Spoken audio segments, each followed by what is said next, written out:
Leibak asta ngarang dagi chatnaba houkhraba Next Generation GST Reform asina Leibak asigi meecham meeyamda kanaba piduna develop nation ama oibada achouba mateng oiragani haina Rajya Sabha gi MP Leishemba Sanajaoba na phongdorak-li.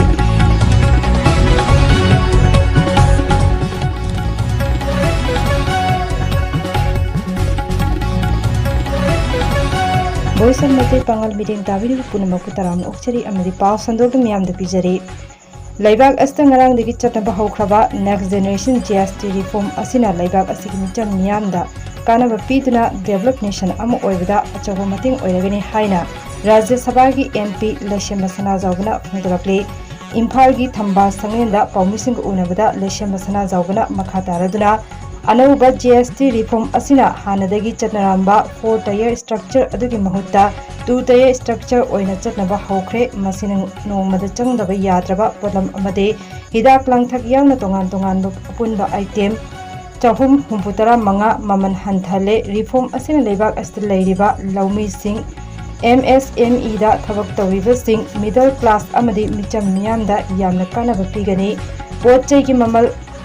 hongthalakpasina consumers singi demand yauna potchai puthokpagi chang hengatkani amadi thabak phangbugi chang hengatuna Leibak asigi sel thumgi phibam phagathanduna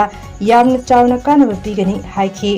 loirena GST gi anauba khongthang asi lakadariba Diwali amadi atei harau kumhai ga mari leinana Leibak asigi meeyamda piba khudol amani haina phongdokladuna MP asina Prime Minister Narendra Modi amadi Finance Minister Nirmala Sitharaman da thagatpa phongdokki amaromda Rems ki thagdokka mari leinana paumising wahangi paukhum piraduna Leishemba Sanajaoba Rems to thokiba thodok asi makha tana thoktanaba athuba matamda yasinaba puraknaba governor yauna mari leinaba authority da wari saragani thamlakli. Makogi Karbadu da Hydro Anowod Formsna, Akogi, among the people to Late, Henna Kodamaduna, Kudong Saba, Pirani has 85% of the business community, the labor Sinchana Masima Yabire, Masina Takwadika, you have a matamda, Bharat Sea, India Sea, Yamna Tuba Matang Banunda, Akogi Pitribiga, Thar economy, Akogi, Lakbagi, Akogi, Manglando, Madu, Yamna Nakna Lady.